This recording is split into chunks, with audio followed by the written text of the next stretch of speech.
참 반갑습니다. 오늘 말라기들을 가도록 하겠습니다. 이 말라기서는 구약 성경의 맨 마지막에 기록된 책이 이 말라기죠. 또 소선지서, 대선지서를 비롯해서 모든 선지서 17권 중에서 가장 마지막에 기록된 책이 이 말라기입니다. 그러면 이 말라기까지 하나님이 일하심이 오늘 우리와 동행하시는 하나님이심은 분명한 사실이겠죠. 이 말라기라는 선지자의 이름의 뜻이 나의 사자입니다. 나의 사자에게 하나님이 말씀을 주시고 그 말씀을 또한 하나님의 사람인 유다 백성들, 이스라엘 백성들, 또 오늘날 교회와 성도들에게 하시는 말씀이겠죠. 자, 이 말라기의 어떤 시대적인 배경을 우리가 먼저 이해하고 가도록 하겠습니다. 성경을 묵상하실 때에 여러분이 놓치지 말아야 할 것이 뭐냐면 그 시대적인 배경, 또 역사적인 배경, 문화의 배경을 놓치지 말아야 됩니다.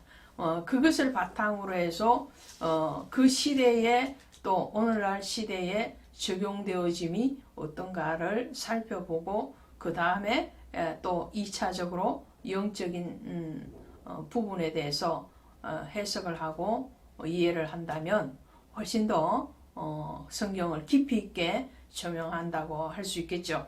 이 말라기의 시대적인 배경은 3차 포로 귀환이 BC 444년에 일어나게 되는데 그 3차 포로 귀환이 일어나고 2년 정도의 시간이 지난 432년부터 느헤미야가 성벽을 재건하고 그리고 그 성벽이 재건되어지고 완공되어지면서 느헤미야의 종교개혁이 일어나게 되죠.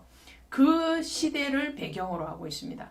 그러니까 느헤미야와 동시대에 사역을 했던 사람이 말라기라고 이해를 하시면 되겠죠. 그렇다면 3차 포로 귀환 시기라고 이해가 되어진다면 그 이전에 1차 포로 귀환이 있었고 2차 포로 귀환이 있었다는 것을 우리는 당연히 이해하겠죠. 그러니까 1차 포로 귀환이 일어났던 537년 그리고 520년부터 학계 스룹바벨을 중심으로 해서 스룹바벨 성전이 다시 재건되어져서 516년에 완공이 일어나죠. 그리고 스가랴서가 기록될 때가 520년입니다. 그러면 이 말라기가 기록된 시기가 432년 전후로 하면 약 100년 가까이의 시간이 지난 시점이라는 것을 알 수가 있겠죠. 그렇다면 유다 백성들의 입장에서 보면 어떤 마음이 드는가 하면요. 자, 1차 포로 귀환 자들을 중심으로 해서 무너진 하나님의 성전이 재건되었습니다. 그리고 그 재건된 성전에서 에스라가 2차 포로 귀환자로 들어와서 다시 심령의 회복의 운동, 성전 재건, 외벽의 성전 재건뿐만 아니라 마음의 성전의 재건함이 운동이 일어났거든요. 그리고 느헤미야가 돌아와서 단 52일 만에 예루살렘 성벽을 다시 수리가 끝납니다. 재건이 일어나는 거죠. 그런 상태면 유다 백성들의 생각 그리고 이전에 학계나 스룹바벨이나 또 스가랴나 이런 선지자를 통해서 했던 메시아의 왕국 그리고 메시아의 오심에 대해서 기대가 이제는 때가 되었다 이렇게 생각을 하게끔 되어 있죠. 왜냐하면 그 중간에 시간이 이미 성전이 재건되고도 100년 정도의 시간이 지난 시점이기 때문에 그런 생각이 드는 것은 당연하겠죠. 그러함에도 불구하고 그들이 기대했던 메시아 왕국, 평화의 왕국은 아직 이루어지지 않았다라는 거죠. 거기에 대해서 절망하고 좌절하는 그 시점을 기준으로 해서 지금 말라기를 통해서 하나님 다시 그들에게 메시아 왕국은 분명하게 도래할 것이고 분명하게 예수 그리스도는 오실 것이다. 거기에 대해서 의심하는 것이 아니고 너희의 어떤 신앙의 그 모습들을 다시 점검해라 라는 말씀을 하시는 것이 이 말라기라고 할 수 있겠습니다. 자, 오늘 보시면 1절에서 이스라엘에게 말씀하신 경고라 그랬죠. 이 경고라는 것은 지금 위험 수위에 있다 이런 말이죠. 위험 수위에 있을 때에 경고해서 그것을 다시 돌이키고 회복시키는 거죠. 그렇지 아니할 때는 그 위험 수위를 넘어가면 심판이 이제 오는 거죠. 하나님이 지금 이스라엘 백성들에게 또 하나님의 사자라고 지금 부름받은 이 말라기뿐만 아니라 그 당시에 제사장, 선지자들에게 또 오늘날 교회와 모든 목회자와 성도들에게 하나님 동일하게 경고의 말씀을 주시고 계시는 것이죠. 자, 하나님이 이렇게 경고의 말씀을 하실 때에 2절에서 하나님이 이렇게 말씀을 하시는 거예요. 여호와께서 이르시되 내가 너희를 사랑하였노라 하나 너희는 이르기를 주께서 어떻게 우리를 사랑하셨나이까 하는도다. 자, 하나님이 내가 너희를 사랑했어. 내가 너희를 사랑해. 이 사랑했어라는 말은요. 우리 한글 성경에서는 완료형이잖아요. 과거형. 그런데 실질적으로 이 말씀 속에는 과거형이 아니에요. 현재 진행형. 과거에 물론 사랑했을 뿐만 아니라 지금도 사랑하고 있고 미래도 사랑한다는 그 완전한 사랑에 대해서 지금 말씀을 하시는 거죠. 예수 그리스도께서 십자가 위에서 죽으시고 우리를 위한 죄의 속죄함을 이루실 때 다 이루셨다라고 말씀하죠. 그 다 이루심은 과거의 죄뿐만 아니라 현재의 죄, 미래의 범할 죄까지도 완전히 그리스도 예수의 보혈로 다 속죄함을 입었다라는 말씀을 하시는 것과 같은 거죠. 그래서 내가 너희를 사랑하였다라고 말을 하시는데 근데 이스라엘 백성들은 주께서 어떻게 우리를 사랑하셨나이까? 라고 반문한다는 거죠.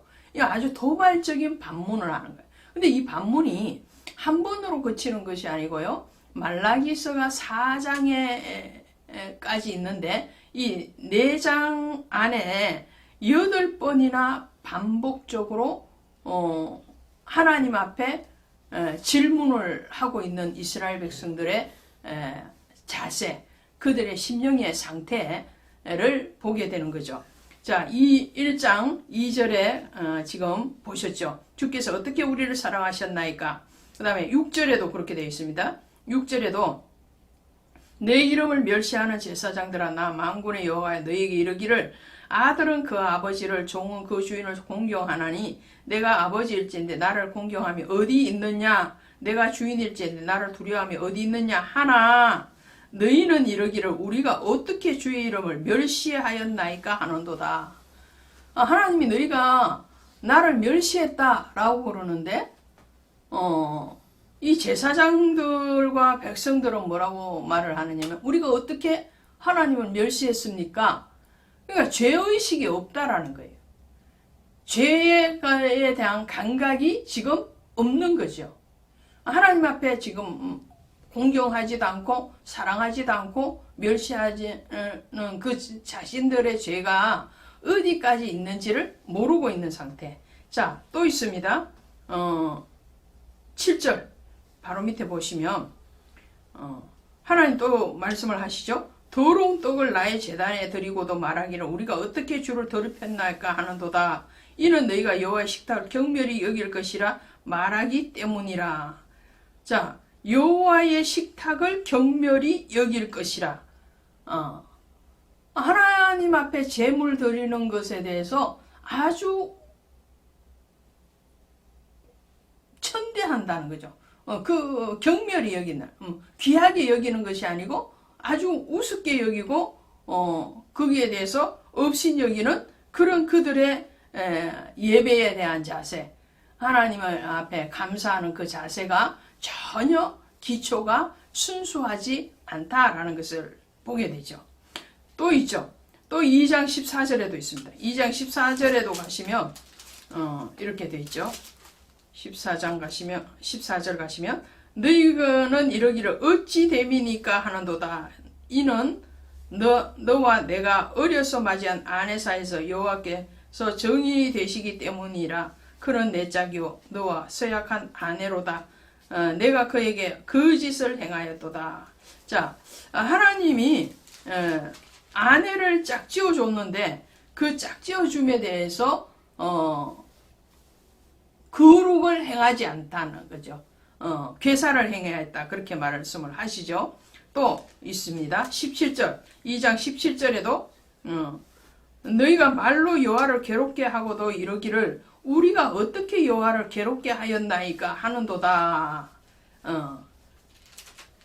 또 3장 7절, 8절, 13절에도 그렇게 반복을 하고 있습니다. 3장 7절에 가시면 이렇게 되어 있죠. 우리가 어떻게 하여야 돌아가리이까 하는도다.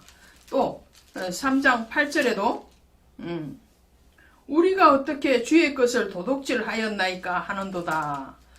또 3장 13절에도 가시면 우리가 무슨 말로 주를 대적하였나이까 하는도다.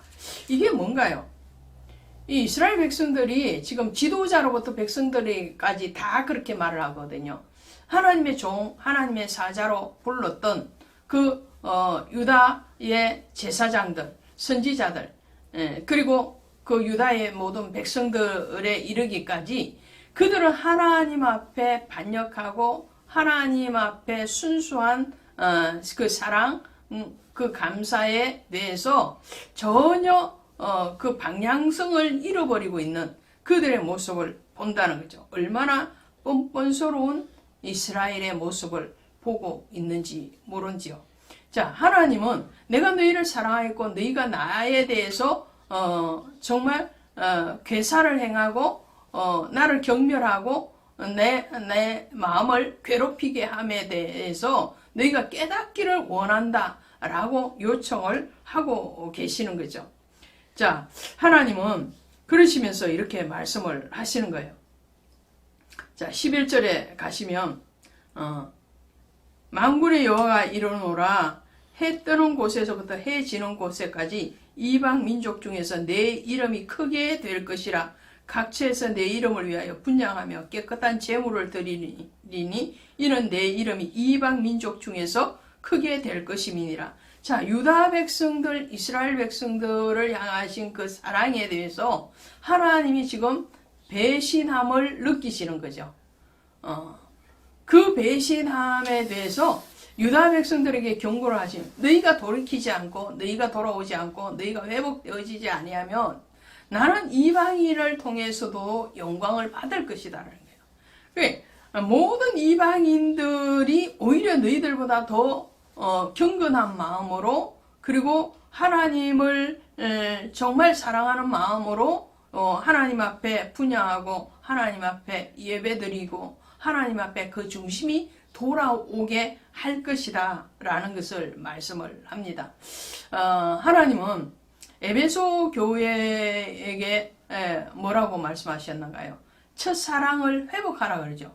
첫사랑이 어디에서 떨어졌는지 회복해라.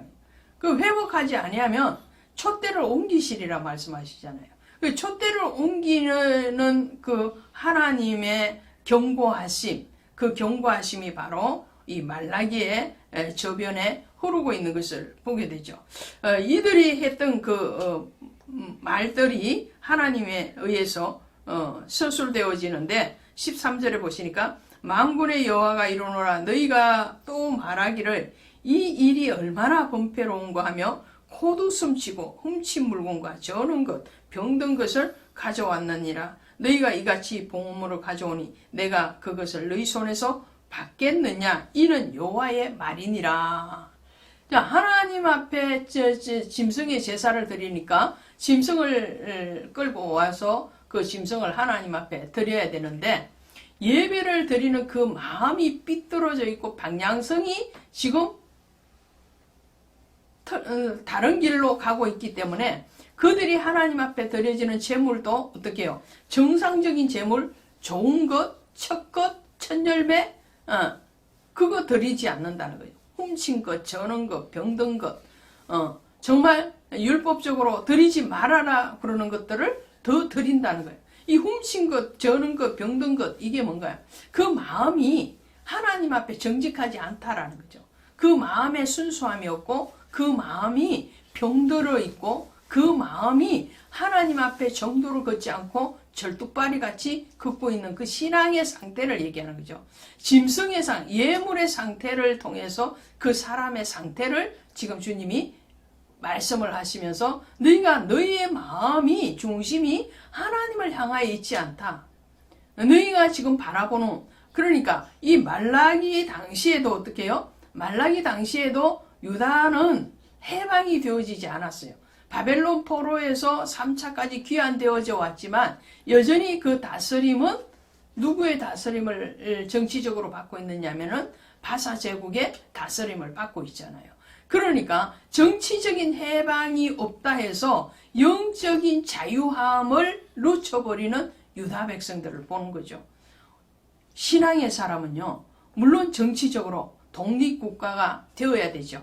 독립국가가 되어지고 정치적으로도 자유함이 있는 것이 가장 큰 복인 것은 분명하지만, 그러나 그 암흑의, 정치적인 암흑의 시대라고 할지라도 영적으로는 깨어있는 자리에 있어야 된다는 것을 주님이 말씀. 세상의 어떤 정치적인 또 역사적인 그런 시대적인 그런 배경과 상관없이 하나님 앞에 믿음의 선한 경주는 분명한 그 진리를 따라서 해야 된다는 것을 말씀을 하는 것이에요. 그러니까 오늘 말라기의 이 시대적인 상황을 우리가 이해하지만 하나님은 그 시대적인 상황을 뛰어넘어서 어떤 정치적인 그런 여건을 뛰어넘어서 하나님과의 관계 가운데서 신앙으로 바로 세워지기를 원하는 거죠. 마치 다니엘이 바벨론의 포로 가운데 있었지만 그의 신앙이 하나님 앞에 깨어 있었던 것처럼, 요셉이 애굽에 가 있었지만 그의 신앙이 깨어 있었던 것처럼, 정치적으로 환경적으로 어떠한 역사적인 그 배경이 어떠한 상황에 있다 할지라도 흔들림 없이 하나님과의 관계는 말씀 안에서, 성령 안에서 바로 세워져 있어야 되겠다라는 것을 우리는 한 번 더 이 말씀을 통해서 깨닫게 됩니다. 저와 여러분에게도 하나님의 경고의 메시지가 들려지고 오늘 우리가 마음으로부터 주께로 한 걸음 더 다가가고 돌이킴의 역사가 일어나기를 주 예수의 이름으로 축복드립니다. 고맙습니다. 할렐루야, 반갑습니다. 오늘 말라기서 2장 가도록 하겠습니다. 날마다 여러분과 교제함이 참으로 복입니다. 여러분도 그 복을 복이라고 고백할 수 있는 그런 은혜가 있었으면 참 좋겠습니다. 자, 오늘 말라기 2장 가시면, 자, 1장과 2장은 연결되어 있습니다. 연결되어 있는데 제사장들에 대해서 특별히 2장에서 더 심도 있게 다루고 있는 것을 보게 되죠. 그러면 제사장이 누군가 이런 것에 대해서 먼저 정의가 세워져야 되겠죠. 구약의 제사장 그러면 누군가요? 레위 지파 중에서도 아론의 계열이 제사장직임을 감당을 했죠. 그 제사장직은 상속되었단 말이죠. 아론이 대제사장으로 있으면 그의 아들들도 제사장이었고 또 그것이 세습화되어져서 대대로 내려가는 그 구조가 구약의 제사장의 제도였습니다. 그럼 신약, 오늘 저와 여러분은 이 성령의 시대, 신약의 시대를 살고 있잖아요. 그러면 오늘날은 제사장이 없는데 굳이 제사장이라 그러면 목사님들이 제사장인가요? 틀린 것은 아니에요. 목사님들이 제사장 맞습니다. 제사장의 사역을 감당하는 거죠. 그러나 그렇다고 해서 제사장이 목사님들만 되시느냐? 성경은 그렇다고 말을 하지 않고 있죠. 자, 베드로전서 2장 9절에 가시면 그러나 너희는 택하신 족속이요 왕 같은 제사장들이요 거룩한 나라요 그의 소유된 백성이니 이렇게 말씀해요. 그러니까 우리는 모두가 다 왕 같은 제사장이라는 거예요. 왕은 뭔가요? 왕은 다스림이잖아요. 제사장이 왕이신, 정말 참 왕이신, 한 분 왕이신 하나님을 섬기는 위치에도 있지만 제사장은 왕 같은 제사장이에요. 어떤 다스림이냐면 자기의 모든 환경을 다스려야 돼요. 또 자기의 모든 죄를 다스려야 돼요. 이 다스림이 왕 같은 내 안에 있는 이 죄된 속성 또 삶의 모든 일들에 대해서 다스릴 수 있는 제사장, 그 제사장. 그래서 신약의 시대는요, 어떠한 특정한 직분자만 제사장의 사명을 감당하는 것이 아니고 모든 성도들이 다 제사장이에요. 예수 그리스도를 믿는 모든 성도들이 제사장이란 말이죠. 그것이 만인 제사장이죠. 구약의 레위인은 레위 지파에서만 나왔지만 나시린이 따로 있었죠. 그 나시린은 민수기 6장에 가면 나시린 소원에 대해서 말씀을 하고 있지만 나시린에게도 평생 나시린이 있고 기간 나시린이 있었어요. 평생 나시린이나 기간 나시린 중에서도 소원에서 부모가 소원해서 나시린이 본인과 상관없이 나시린이 된 사람도 있지만 자신이 스스로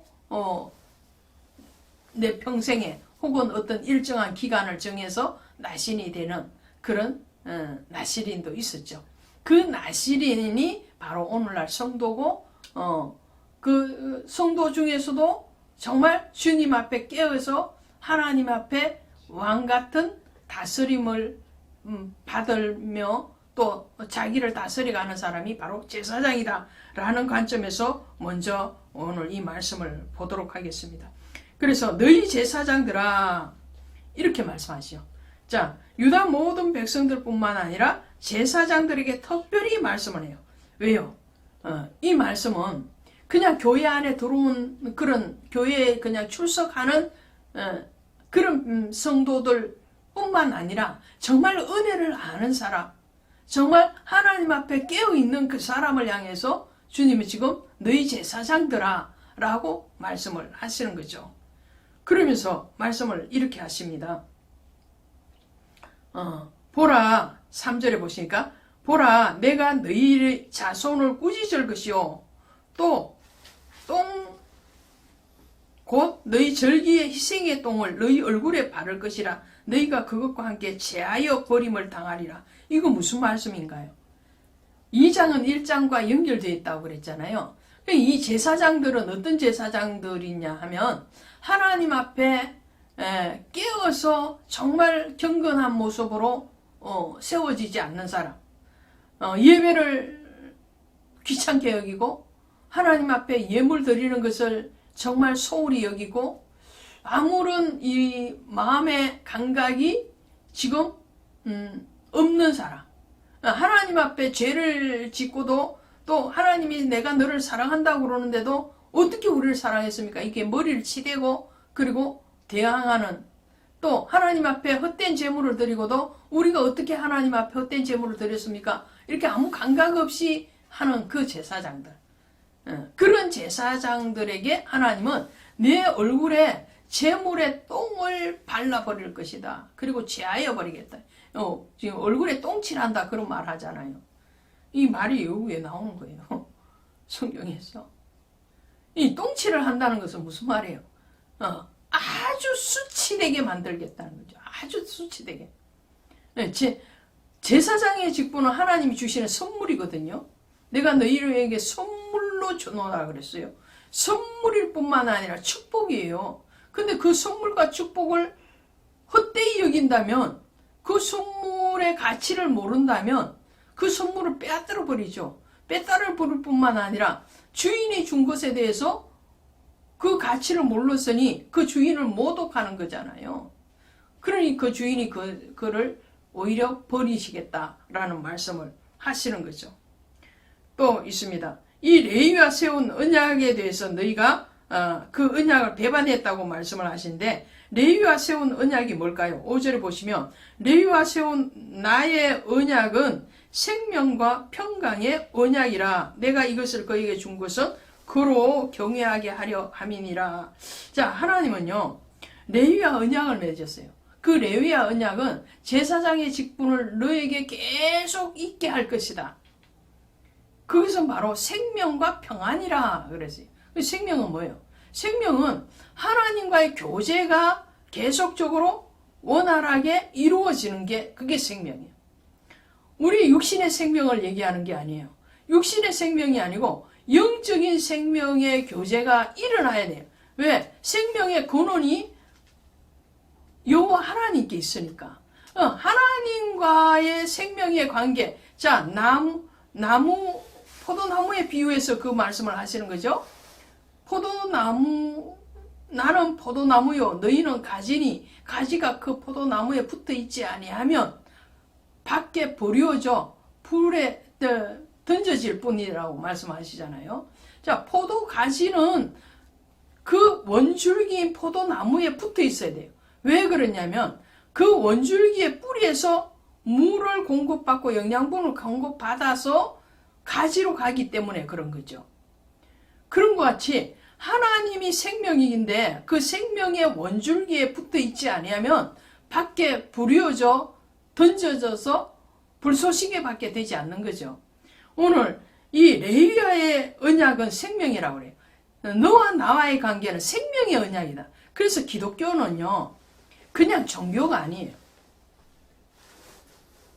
그냥 불교나 유교나 이슬람교나 뭐 이런 종교와 기독교는 무엇이 다르냐? 기독교는 생명이라는 거예요. 이 다른 종교는 도덕적으로 윤리적으로 우리의 삶에서 어떤 유익을 줄 수는 있으나 거기에는 생명이 없어요. 기독교는 생명. 주님이 말씀하신 나는 길이요 생명이니 나로 말미암지 아니하고는 아버지께로 올 자가 없느니라. 주님이 말씀해. 나는 부활이라고. 살아서 나를 믿는 자는 영원히 죽지 아니하겠고 그 말씀을 하시잖아요. 자, 주님은 생명이라. 그 생명의 언약, 평강의 언약이라. 생명이 있는데 그 생명이 세상적인 생명이 아니고 영적인 생명이기 때문에 그 생명에는 평강이 반드시 있다. 주님이 부활하셔가지고 갈릴리로 제자들을 찾아가시잖아요. 근데 찾아가셔서 맨 먼저 하시는 말씀이 뭐였는지 아십니까? 그들을 꾸짖은 것도 아니에요. 그들에게 사명을 주신 것도 아니에요. 그것을 먼저 하신 것이 아니고 먼저 하시는 그 입에서 나오시는 말씀이 뭐냐면 너희에게 평강이 있을지어다. 할렐루야. 여러분에게 평강이 있기를 원합니다. 하나님은 지금 제사장들에게 말씀, 은혜 받은 성도들아, 너희와 나 사이의 언약은 레위의 언약인데 그 레위의 언약이라는 것은 바로 생명과 평강이다. 너희는 특별히 구별된 존재. 레위라는 것은 12지파 중에서도 하나님의 것으로 특별히 구별한 지파가 바로 레위 지파죠. 그 레위 지파에게 성소에서 성막에서 섬기는 일을 감당하게 했어요. 그리고 그 섬김에 대해서 하나님이 친히 갚으시라 말씀하시죠. 갚아주시죠. 내가 너희의 기업이 되어주겠다. 그것이 바로 레위에게 주신 특별한 복이죠. 오늘 그 복을 우리에게 주셨다는 거예요. 그러면서 주님이 그럼 그 제사장이 해야 될 일이 뭐냐? 생명과 평강을 지키는 방법이 뭐냐? 방법. 그죠? 제사장이 누구인지에 대해서 말씀드렸어요. 그리고 그 제사장이 하나님과의 관계에서 맺는 언약은 생명과 평강이라고 그랬죠. 그러면 그 생명과 평강을 얻는 비결 아니면 유지하는 비결이 뭐냐? 그게 바로 7절이에요. 7절. 7절 가시면 이렇게 말씀. 제사장의 입술은 지식을 지켜야 하겠고 사람들은 그의 입에서 율법을 구하게 되어야 할 것이니 제사장은 만군의 여호와의 사자가 됨이거늘. 할렐루야. 이 말라기의 이름의 뜻이 뭐라고 그랬어요? 나의 사자라고 그랬죠. 제사장은 하나님의 사자라는 거예요. 사자. 선지자, 제사장, 성도들은 다 하나님의 사자예요. 하나님 심부름꾼이에요. 사자라는 거예요. 심부름꾼이에요.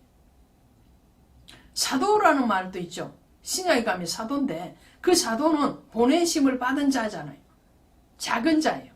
작은 종.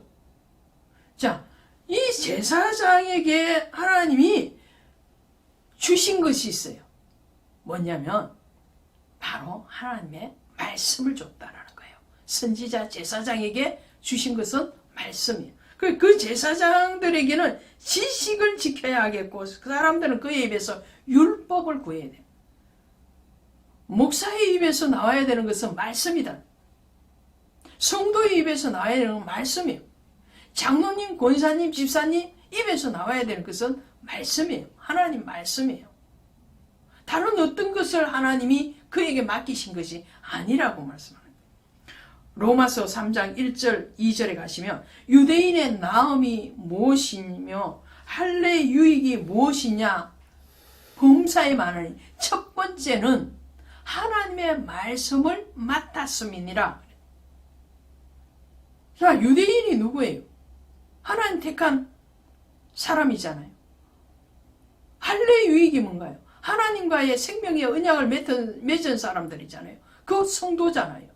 이 성도의 유익이 뭐냐? 말씀을 맡았다는 거예요. 목사의 복이 뭐냐?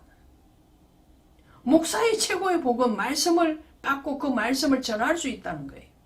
저의 최고의 복은 바로 그거예요. 요한복음 10장 35절에 하나님의 말씀을 받은 사람들을 신이라 하였거늘 이렇게 말씀합니다. 하나님의 말씀이 있으면 신이래요. 신이라는 것은 하나님이다. 그럼 우리가 이단인가? 그 말씀이 아니에요. 그 말씀이 아니에요. 말씀은 곧 하나님이시잖아요. 그 하나님이 육신으로 오신 분이 예수님이시잖아요. 그 말씀이 있다라는 것은 예수 그리스도가 내 안에 있다는 거예요. 그래서 질그릇 안에 보배예요. 오늘 우리는 질그릇 같지만 보배가 있어서 그 질그릇이 빛나는 것 같지. 오늘 우리에게 말씀이 있어서 그 말씀 때문에 빛난다는 거예요. 무엇이 빛나는 거예요? 예수가 우리를 제사장으로 그의 소유된 백성으로 삼으신 것은 그의 기이한 빛을 전하게 하려 합니다. 그의 기이한 빛이 뭐예요? 예수의 빛이요. 생명의 빛이요. 예수님 말씀 나는 세상에 있는 동안에 빛이로라. 그 예수의 빛을 전하는 자. 말씀을 전한다는 것은 예수의 영광, 예수의 빛을 전하는 거예요. 예수의 생명을 전하는 거예요. 예수의 평안을 전하는 거예요. 그것을 우리에게 주셨다는 거예요. 많은 사람들이 목사에게 구하는 게 뭐고 교회에게 구하는 게 뭐냐. 교회에게서 급식, 돈, 밥 먹을 것, 떡 이거 구하는 거예요. 그건 아주 저급한 거예요. 아주 수준 낮은 거예요. 목사가 가서 망치질해서 집 세워주고 또 목사가 가서 구제 해주고 그것도 물론 중요해요. 물론 중요한데 그 안에 말씀이 없으면 아무것도 유익하지 않다라는 거예요. 오늘 주님이 그걸 말씀해요. 그 사람들은 그의 입에서 말씀을 구해야 돼요. 하나님의 말씀을 구해야 돼요. 자, 오늘 주님 앞에 우리는 참된 제사장으로서 예수 그리스도의 생명과 평안을 전하는 그 말씀을 소유한 자로서 정말 주 앞에 바른 사역과 바른 삶이 이어지기를 간절히 원하면서 오늘 2장을 마치도록 하겠습니다. 고맙습니다. 할렐루야, 반갑습니다. 오늘 정말 행복한 날입니다. 눈이 아주 한방 눈이 왔습니다. 물론 출퇴근하시는 분들은 힘드시겠지만 그러나 온 땅이 하얗게 눈꽃이 피어 있다는 것은 정말 마음이 환해지는 그런 행복이 밀려오는 것 같습니다. 오늘 말라기서 3장 가도록 하겠습니다. 이 3장에 오시면요, 하나님이 이스라엘을 다시 회복시키겠다라는 약속의 메시지를 주세요. 3장 1절부터 6절까지 그렇게 약속의 메시지를 주시고요. 7절부터 12절까지는 언약의 하나님에게 불성실한 이스라엘의 죄, 거기에 대해서 11조를 들어서 말씀을 하고 계시죠. 그리고 13절부터 15절까지는 하나님을 거역하는 사람들의 그 심적인 상태, 그들의 입술의 말들에 대해서 말씀을 합니다. 여기에 대비해서 16절부터 18절까지는 하나님을 경외하는 자에게 하나님이 주실 복에 대해서 말씀을 하시면서 이 경외하는 자에게 주는 복이 4장까지 넘어가는 것을 보게 되죠. 자, 오늘 여기서 우리가 이제 은혜를 나눌 텐데 3장 1절부터 3장 12절까지의 말씀을 오늘 이 시간 나누고 나머지는 다음 컷에서 또 말씀을 드리도록 하겠습니다.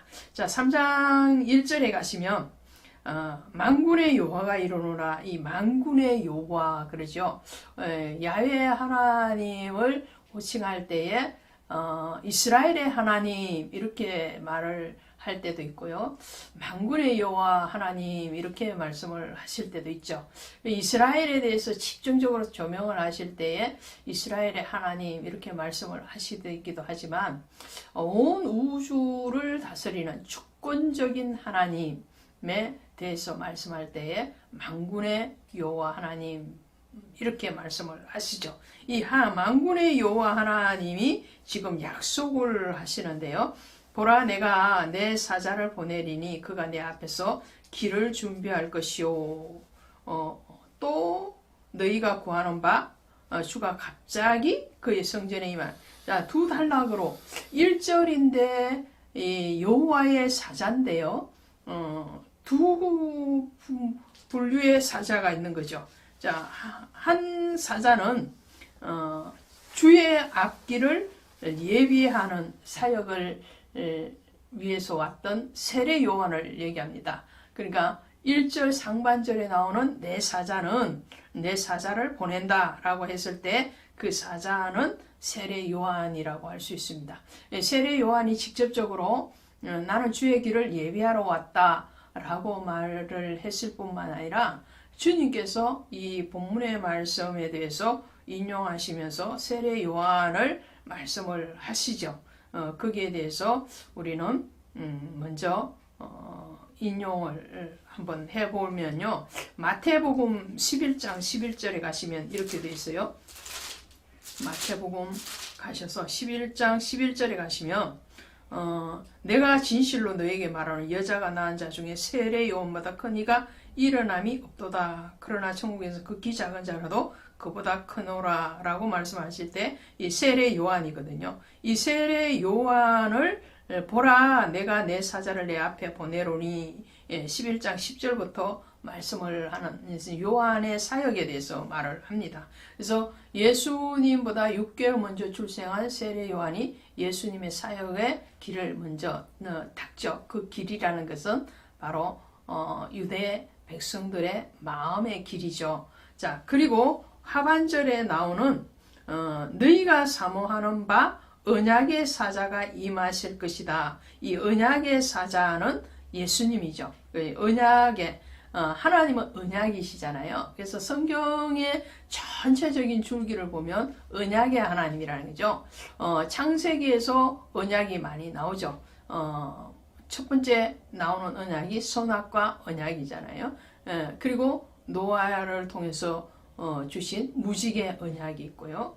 그리고 아브라함을 통해서 주신 횃불 언약, 그리고 할례 언약, 이렇게 언약의 하나님, 메시아에 대한 언약의 하나님이신데 그 언약의 사자가 바로 예수 그리스도라는 거죠. 그 언약의 사자가 오셔서 하실 일이 바로 이스라엘을 회복시키시는 거죠. 그 신앙을 회복시키시는데 그 신앙을 회복시키실 때에 3절에서 레위 자손을 깨끗하게 하되 금은과 같이 그들을 연단하리니 이렇게 말씀하세요. 12지파가 있죠. 이스라엘에는 12지파가 있는데 이 레위 지파를 하나님이 먼저 금용을 하시고 대표로 뽑아내시는 거예요. 이 레위에 대해서는 하나님이 말씀하실 때에 레위는 나의 기업이다라고 말씀하세요. 그리고 이 레위인들을 이스라엘 백성들에게 선물로 줬다 그랬어요. 또 제사장들에게 레위인들을 붙여서 그 제사적인 업무를 감당하는데 협력하고 동력하는 일을 했거든요. 이 레위 자손 레위 지파에서 제사장이 나오죠. 그래서 모든 제사장은 레위인입니다. 그러나 모든 레위인이 제사장이 되는 건 아니에요.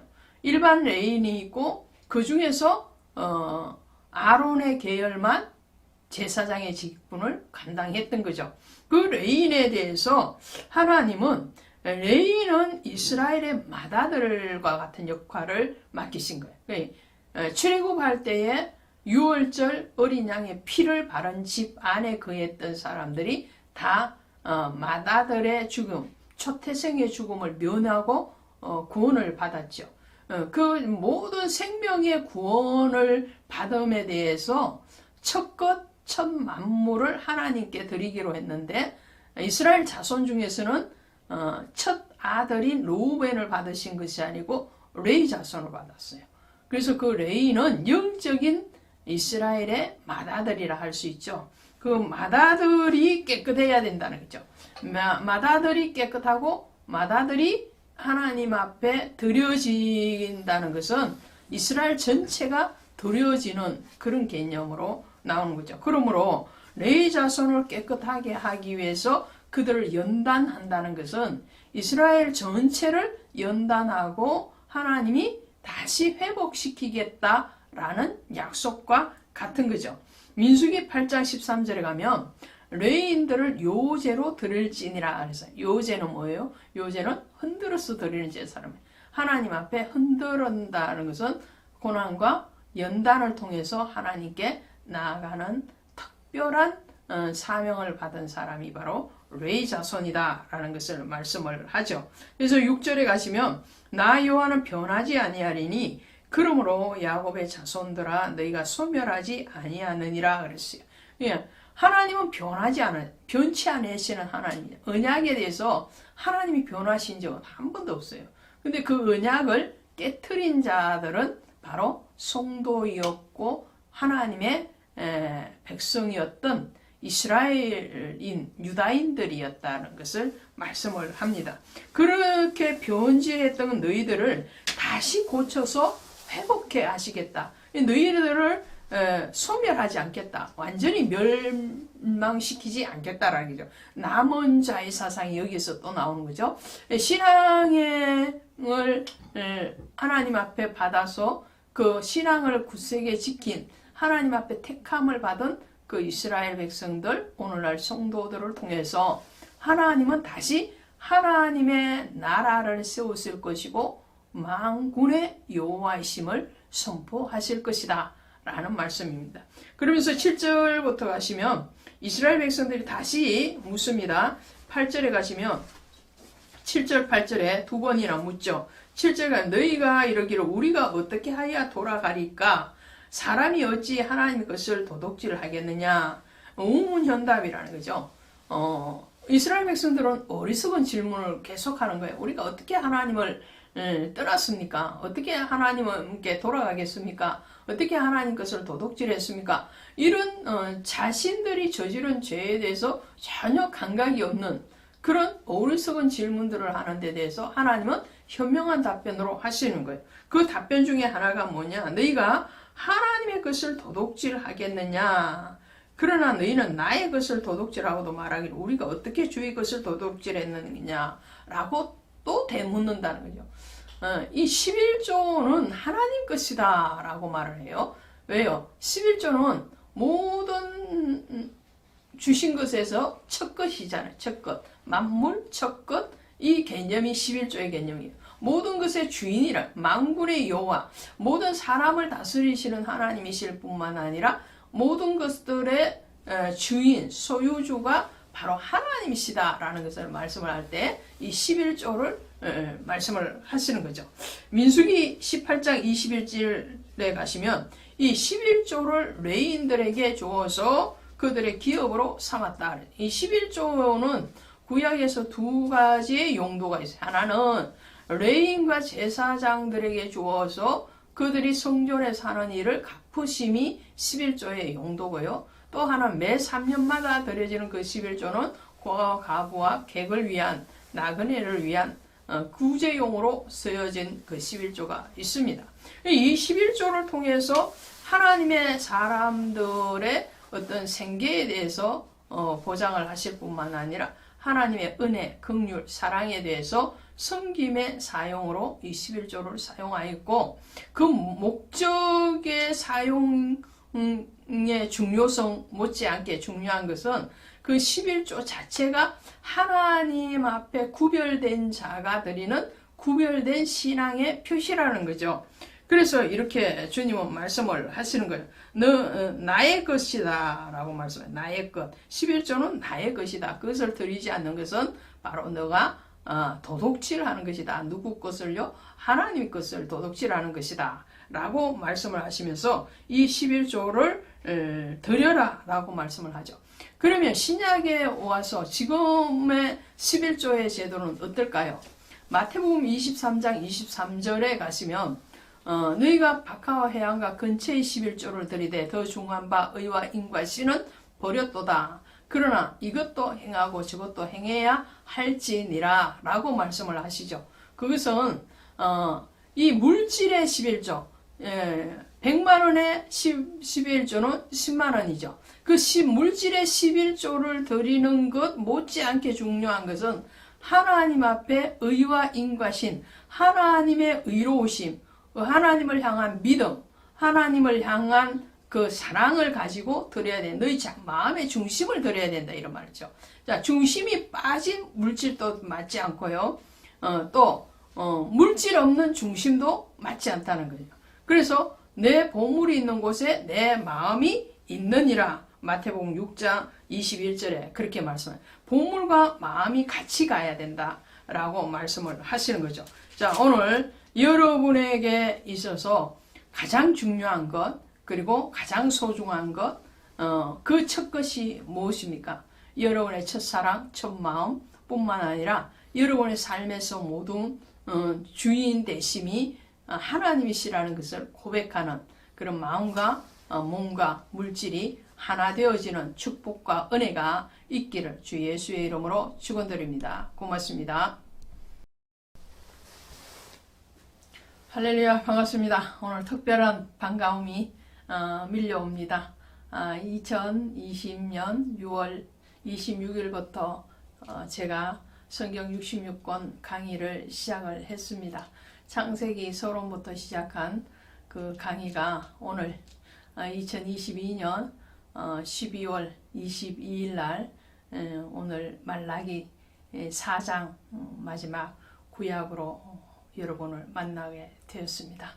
2년 6개월 정도 걸렸죠. 2년 6개월 정도의 시간 동안 거의 매일이다시피 강의를 했습니다.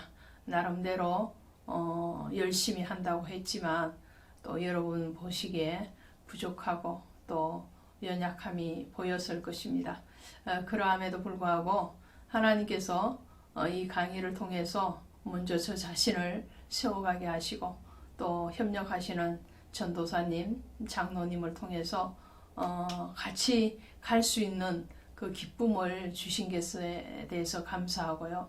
또 무엇보다도 우리 유튜브를 통해서 만나는 한 번도 얼굴을 뵌 적이 없고 한 번도 목소리를 들은 적이 없는 분들이 대다수지만 그런 분들과 교제할 수 있어서 감사합니다. 오늘 말라기 4장 가도록 하겠습니다. 이 말라기 4장은요 3장과 연결되어 있습니다.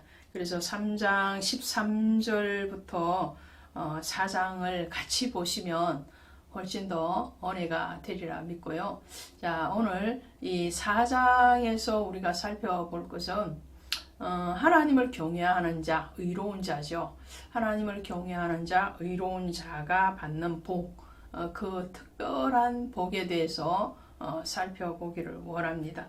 3장 13절부터 15절까지는 완악하게 하나님을 거역하는 하나님의 말씀에 들어오지 아니하는 사람들이 우리가 하나님을 믿는 것이 얼마나 헛된 것이고 또 하나님을 섬기는 것이 얼마나 정말 귀찮은 것인가 이렇게 말을 하는 사람들이 있었다라는 거죠.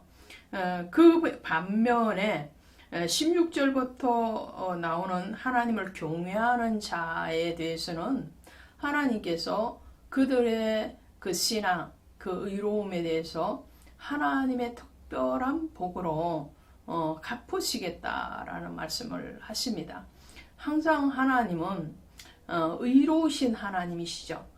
그 의로우신 하나님은 그 의로 하나님의 공의죠. 이 공의로 하나님은 심판하시기도 하고 상을 주시기도 하시겠다라는 약속이 있습니다.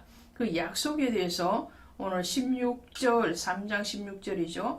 보시면 여호와께서 그것을 분명히 들으시고 무엇을 들었다는가요? 악인들이 하는 말, 하나님을 경외하는 것이 헛되다라는 말을 들었을 뿐만 아니라 하나님을 경외하는 자들이 하나님을 찾고 구하고 그리고 그분 앞에 순종하는 그것을 들으셨다라는 표현을 하시는 거죠.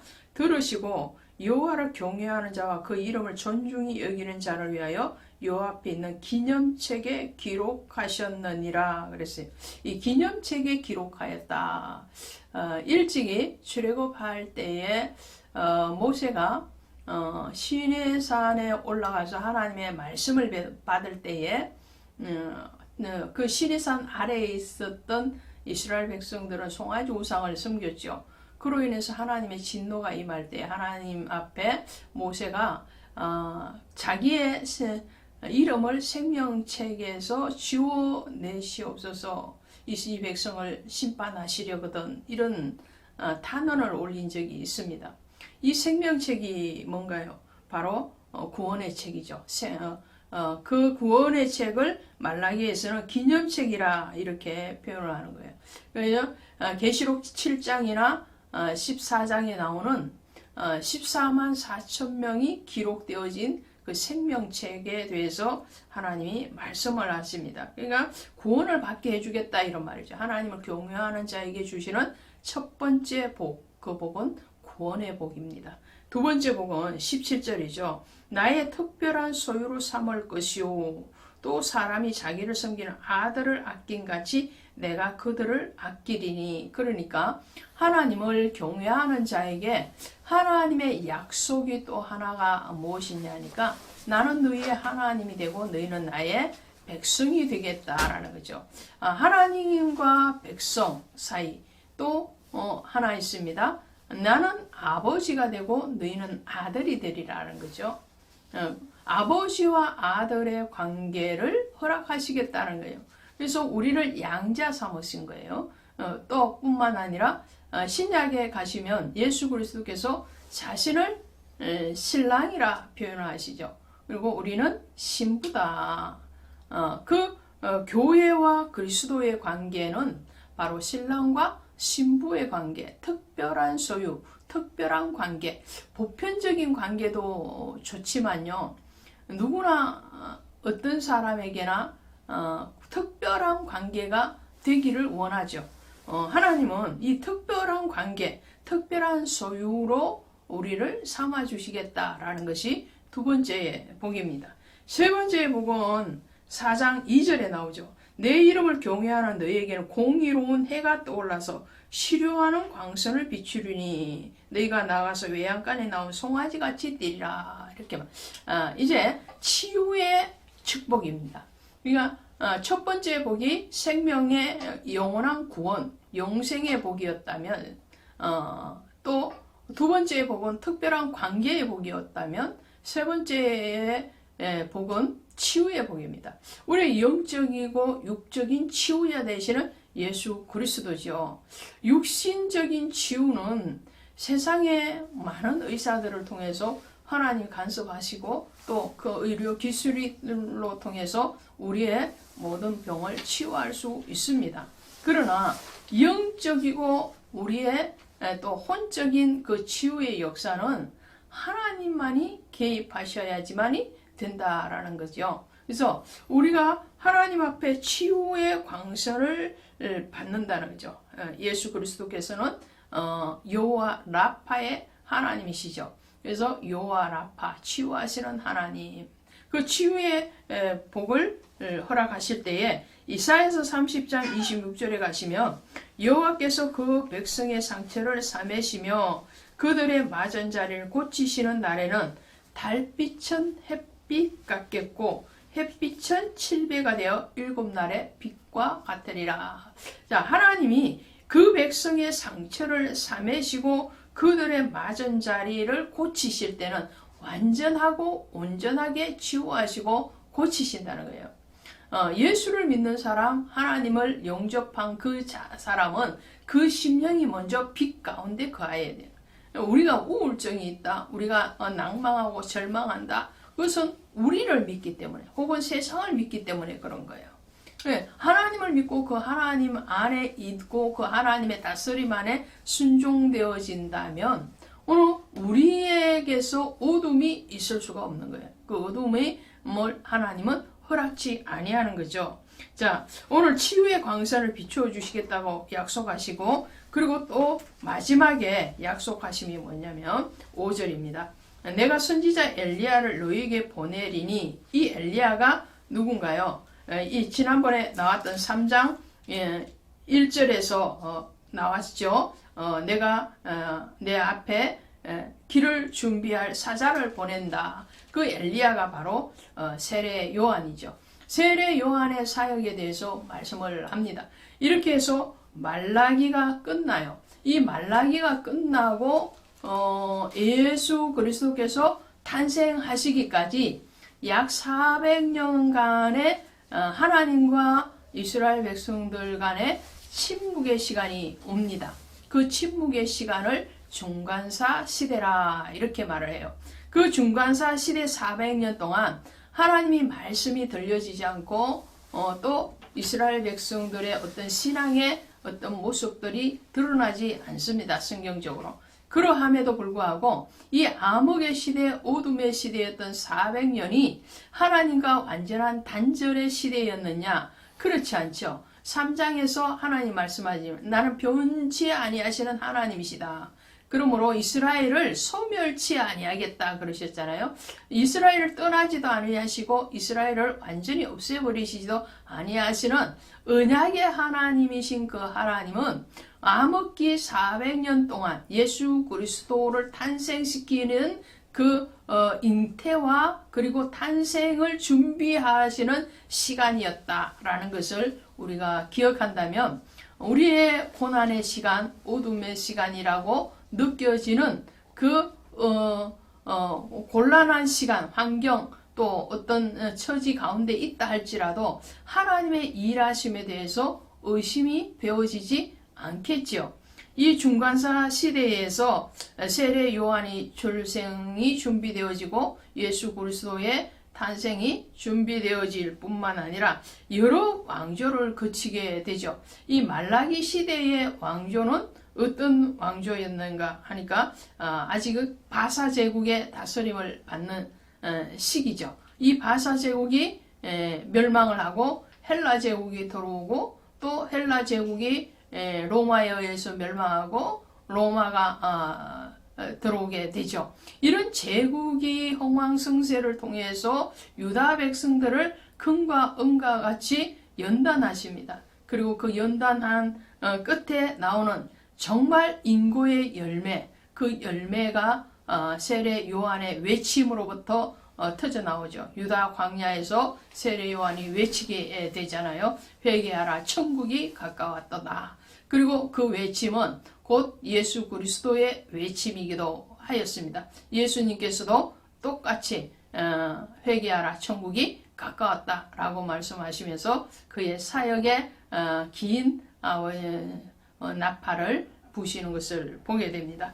오늘 여러분과 저의 사역 가운데서 또 삶 가운데서 때때로 어둠일 것 같고 때때로 회오리 바람이 부는 것 같고 때때로 구름이 해를 가리우는 것 같은 그런 시간이 온다 할지라도 그것까지라도 하나님의 다스림 안에 하나님이 준비하시는 그 빛 가운데로 가기 위한 과정이요 또 하나님의 역사하심이라는 것을 믿어서 의심하지 마시기를 바랍니다. 고맙습니다. 고맙습니다.